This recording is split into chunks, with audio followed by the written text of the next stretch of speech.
একটা পিপিলিকা রাস্তা দিয়ে চলতেছে। তো রাস্তা দিয়ে চলতে চলতে হঠাৎ করে ওই পাশে একটা মৌচাক ছিল, মৌচাক থেকে যারা মধু ভাঙে, মধু ভেঙে নিয়ে চলে যাচ্ছে। তো হঠাৎ করে এক ফোঁটা মধু পড়ে গেছে।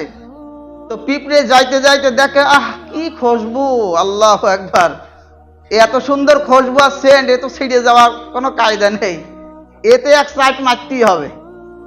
এখন পিঁপড়ে এসে ওই মধুতে মেরেছে এক চাট। ভাই মধু তেতো না মিষ্টি এই কথা বলে না। মধু মনে হয় ছোটবেলায় আব্বা মা মুখি দিয়েছে, এখন আর খান না, এখন শুধু বিড়ি খায়।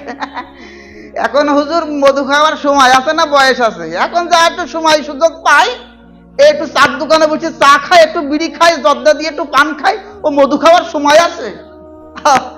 আল্লাহ একবার, মধু খাইবেন, মধুর মধ্যে শিফা রেখেছে আবার আল্লাহ পাক, সুবহানাল্লাহ বলেন।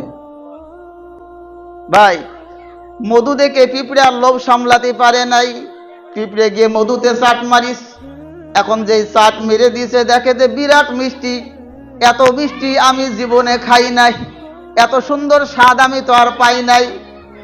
এবার এক চাট মেরে আবার তার গন্তব্যস্থলের দিকে দৌড় দেয়।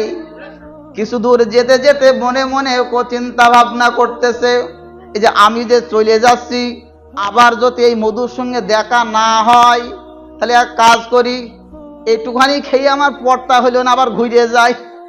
ও পিঁপড়ে আবার ঘুরে গেছে। এবার ঘুরে এসে খুব ভালো করে ওই মধু পান করেছে। মধু পান করার পরে আবার মনে মনে ভাবতেছে, না বেশি খাওয়া যাবে না, বা চলে যাই, আমার লেট হচ্ছে, আমার বউ অপেক্ষা করছে আমার জন্য। কিছু দূর চলে আসলো, আবার স্মরণ হয়েছে, না এত সুন্দর জিনিসটা ছেড়ে আসা ঠিক হবে না। এবার যাওয়ার পরে এবার আর বাইরের দিকে চাটে না, এবার ডাইরেক্ট মধুর যেই আপনার খাবলা আছে, ঢিবলা আছে, ওই মধুর ফুটার ভেতরে চলে গেছে। এবার ভেতরে চলে যাওয়ার পরে মন যতবার চেয়েছে ততবার মধু পান করেছে, মন চেয়েছে মধু খেয়েছে, মধু পান করতে করতে পেট ফুলে গেছে। পেট যখন ফুলে যায় মানুষ হালকা হয় না ভারী হয়?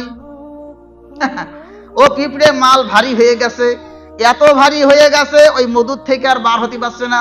ওই জায়গায় ল্যাটপাত ল্যাটপাত ল্যাটপাত করতেছে, ওই জায়গায় বাতপাত করতেছে। ও আবার চিন্তা করছে, আল্লাহ কি করলাম, যদি আমি দুইবার ঠিক ছিল, তৃতীয়বার এসে আবার কেন মধু খাতি আসলাম? এই তৃতীয়বার মধু খাতি এসে আমি ধরা পড়ে গেছি। এ ভাইরা আমার, ভুল বুঝবেন না, সেটা শুধু গল্প নয়, এর ভেতরে শিক্ষা আছে আমার আপনার জন্য।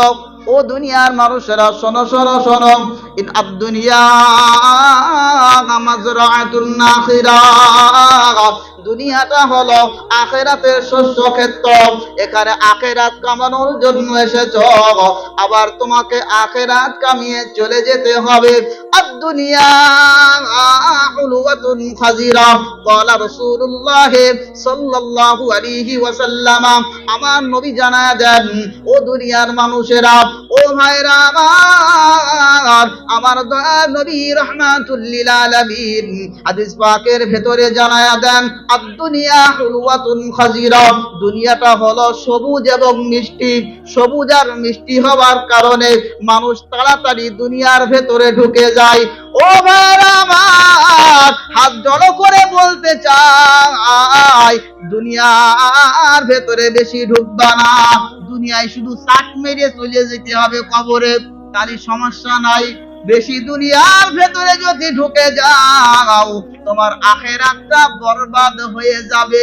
ওই পিঁপড়ে যেমন উঠতে পারে নাই, তুমিও তেমন এই দুনিয়ার মজা নিতে নিতে নিতে নিতে আখিরাত ভুলে যাবা, তোমার ঘর বাড়ি ভুলে যাবা, আদি বাসস্থান যে জান্নাত ছিল এই কথাটাও ভুলে যাবা।